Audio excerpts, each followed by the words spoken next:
Well, I am very pleased to say that tonight we are joined, remarkably, by the man who has made everything possible. OK, as you will have seen, Boris Johnson has joined GBNews. It is a stonking victory for the channel. Every single other news outlet, including the BBC, will have wanted this guy. Why? Because he's box office. Why? Because he's an absolute out-and-out rock star. But GBNews, well, we went and got Boris done. And I'm very pleased to say that Stanley Johnson joins us now. Stanley, I believe that we're the ones who told you that your son has signed for GBNews. Is that correct?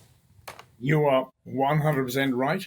I was on a train. I'd been on a train, I'd been in a car. I'm down on my farm on Expo. So, yes, the phone rang and they said, would I like to come on tonight? And I said, well, why should I come on tonight? And Boris has joined me. Well, actually, Patrick, I can tell you, having just listened to your news bulletin, I can't think of anything more sensible for GB News to have done than to have got a heavyweight political guy at this crucial moment. The only thing that worries me is I then consulted the Oracle, and I saw that he wasn't going to start until the new year. Well, I say to myself, things may move very rapidly over the next few weeks, and don't you need him now? That's my thought. Oh, hey, it's absolutely 100%. As far as I'm concerned, he could be sitting here tonight. I'd happily have the night off and we'd do wall-to-wall Boris Johnson. You know, we'd get a lot of value out of that. There's no doubt about it. But do you think he'll do well on the telly? Could he use it as a launch pad for a political comeback, do you think? I think he'll do the job he is coming to do with you, which I read his clip, which is to entertain, but that's not the first objective. The first objective is to talk serious stuff, to talk business, to talk how he sees it, and to help inform and educate and entertain at the same time. Yep. I mean, I don't want to sound too much like a Boris Johnson fan club, because as you may know, there were some areas I did fundamentally disagree with him. But that said, I think your people have made a very sound decision then. Yeah. And good for you. No, and it is worth noting that, Stanley. I mean, I've had conversations with you where you have vehemently disagreed with certain aspects of things that Boris has said or done. So, you know, you are by no means just the kind of doting, sycophantic father who comes out and always over-promotes his own child. No, absolutely not. Well, I can tell you something, Patrick. I actually set up an Environmentalists for Europe group in the run-up to the referendum. Well, we didn't win the referendum, as you know, but gosh, we tried hard. Yeah, you tried to completely undermine your own son in a way, although that wasn't your main objective, of course. Yeah, so this is the kind of chat we're talking to.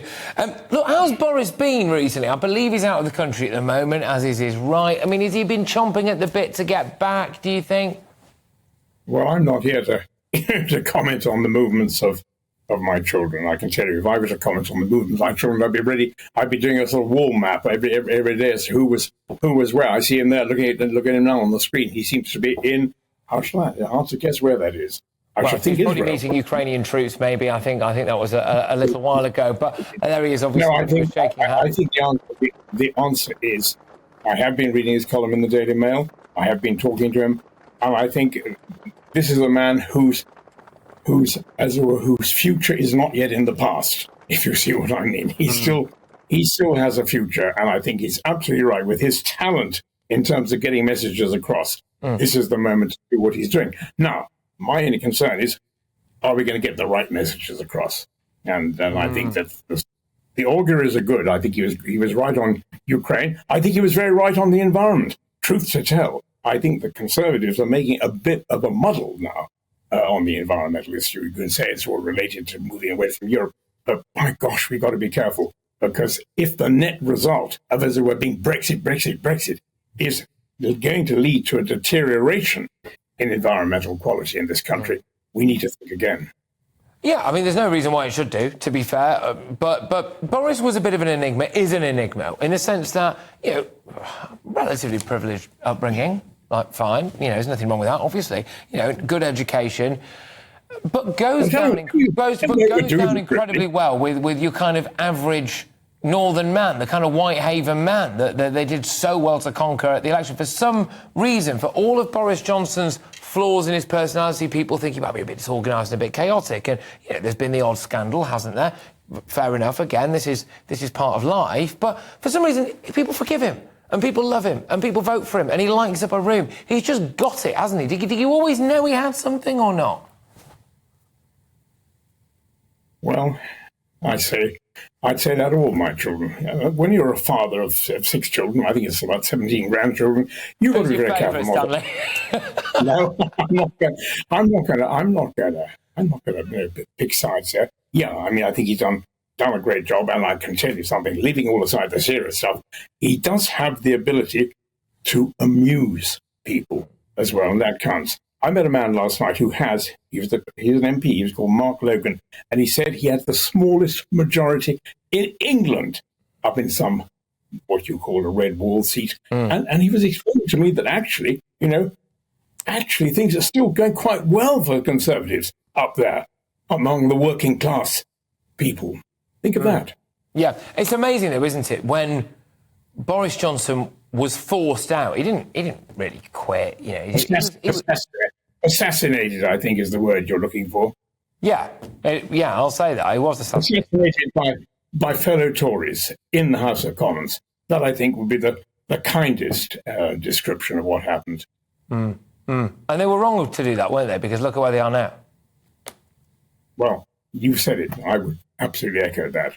I mean, the reality is that for all of this nonsense that's been surrounding them, and for all of the genuine mistakes as well, right, but for all of the overarching nonsense, if Boris Johnson came back tomorrow, you know, and our viewers and our listeners are going to be treated to whatever message he has to say, but the sounds of it, it's going to be quite global stuff. So Britain's role on the world stage, whether it's to do with China, whether it's to do with Ukraine, whether it's to do with all of that kind of thing, selling Britain and presenting a positive message for Britain, which so many other news outlets do not do. They talk us down, they hate us, they treat it with glee when stats come out about, like, oh, well, we've grown slower than every other country. And then it turns out those stats were wrong and they don't report it. Well, Boris is going to be all over that. So a big, positive message for Britain. Do you think Boris is the right man to do that? I'm as ready to eat my words as anybody is, I can tell you that. And if the positive message is there and if it's the right message, take you mentioned China. Well, I've just spent 8 weeks in China. I do not want to see Boris thinking, gosh, let's whip up an anti-China movement in this country, or the anti-environment movement. No, I think we've got to be productive and positive, and I think he'll do that. Stanley, thank you very much. Absolute pleasure. And, it was a pleasure to break the news to you as well, that your son is indeed joining us on this Paris. Thank you very, very much, Stanley. It was Nick Robinson who broke the news to me that Boris had come out of intensive care unit. And I said, did he take one for the team? And Nick said, well, you could call it that. Gosh, Stanley, thank you very much. All right, you take care. All the best.